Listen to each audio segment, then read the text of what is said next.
Bonjour à tous et bienvenue sur ma chaîne YouTube. Je suis Anne-Sophie Isaac, je suis éthiopathe à Paris et aujourd'hui, je vais te poser une question.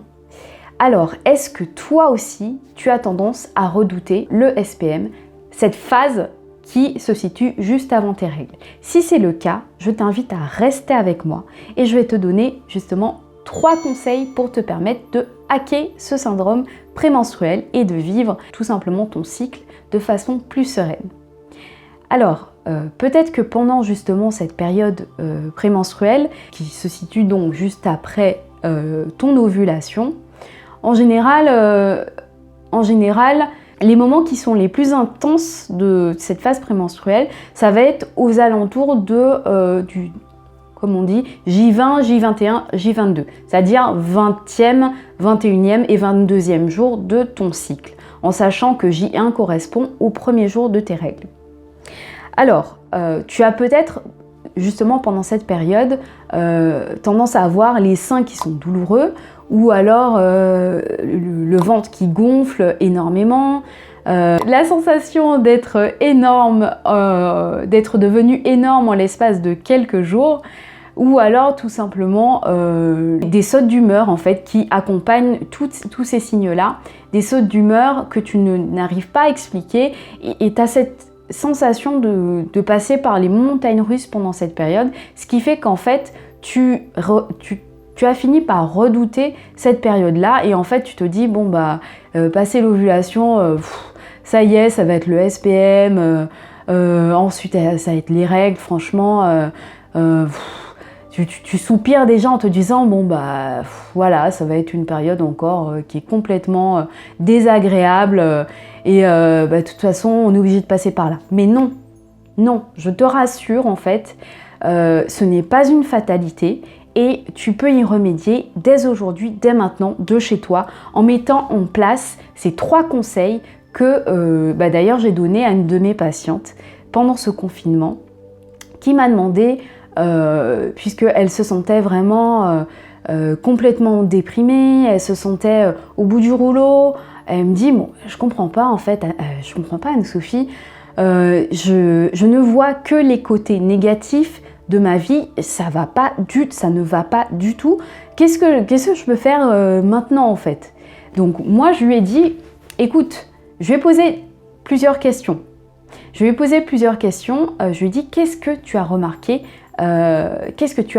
de particulier, d'inhabituel par rapport à tes autres cycles, en sachant que ces deux cycles précédents s'étaient très très bien passés. Alors, je te donne la suite de cette histoire, je te donne sa réponse juste après mes 3 conseils. Tu vas mieux comprendre, de fait, ces 3 conseils. Mon premier conseil, c'est quoi? C'est tout simplement de diminuer au maximum le sucre raffiné, surtout à partir de l'ovulation. Pourquoi je te donne ce conseil-là?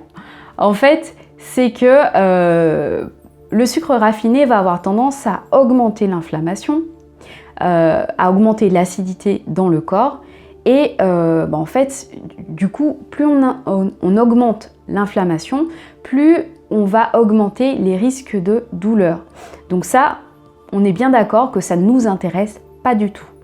Le sucre raffiné va avoir tendance également à augmenter la constipation, qui est déjà en général, qui peut faire partie des signes que tu peux ressentir dans cette période où on va avoir un gros ralentissement du sang, donc sur ces 20e, 21e et 22e jours de ton cycle.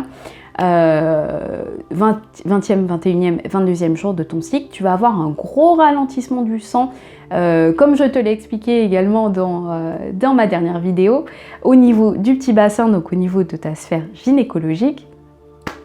Et donc en fait, le sucre raffiné va augmenter justement cet effet de constipation qui peut déjà être présent. Au niveau du sucre raffiné, le sucre raffiné peut aussi avoir un autre effet, c'est augmenter, si c'est déjà le cas chez toi, augmenter un déséquilibre de tes hormones. Et ça, vraiment, ça ne joue pas en ta faveur pour vivre bien ton cycle. Mon deuxième conseil, ça va être quoi? Ça va être, finalement, en fait, tu vas te dire que ça va un peu avec. Mon deuxième conseil, c'est quoi? C'est de bannir et d'éviter au maximum l'alcool pendant cette période. Donc pendant, on va dire, on va partir sur le même principe. À partir de l'ovulation, tu diminues au maximum ta consommation d'alcool. Pourquoi? Parce que tout simplement, la consommation d'alcool, donc l'alcool va avoir tendance à augmenter la congestion, donc à augmenter ce ralentissement au niveau du sang, tout simplement parce que l'alcool va augmenter la rétention d'eau. L'alcool va avoir, en général, l'alcool est associé également au sucre, donc il va encore augmenter l'inflammation. Donc de fait, on va avoir plutôt tendance à vouloir éviter l'alcool pendant cette période pour éviter justement d'avoir ces signes qui sont totalement exacerbés. Donc voilà, mon deuxième conseil, c'est d'éviter l'alcool pendant cette période-là. Mon troisième conseil, c'est de mettre en pratique l'exercice dont je t'ai fait la démonstration dans ma vidéo. Je te mets le lien juste en dessous pour te permettre de suivre mes explications et de mettre en pratique dès aujourd'hui cet exercice qui va te permettre de décongestionner, c'est-à-dire de fluidifier le trafic du sang au niveau de ton petit bassin, donc au niveau de ton système gynécologique. Alors cet exercice, il va avoir vraiment pour principe de ramener du sang autre part qu'au niveau du petit bassin, ce qui va avoir pour effet de désengorger désengorger ton petit bassin pour te permettre d'avoir une circulation du sang qui est beaucoup plus fluide en vue justement de tes menstruations, donc de cet écoulement de sang. Alors, pour revenir à ce que je te disais par rapport aux questions que j'ai posées à ma patiente, en fait, je lui ai demandé, est-ce qu'il y a quelque chose d'inhabituel? Est-ce qu'elle a remarqué quelque chose de particulier, surtout au niveau alimentaire, au niveau alimentaire, pendant ce cycle-là? Alors, tu sais ce qu'elle m'a répondu? Elle m'a dit, eh ben, tu sais quoi? C'est vrai que je m'en rends compte maintenant, mais j'ai consommé beaucoup plus de sucre, de glace et de vin sucré.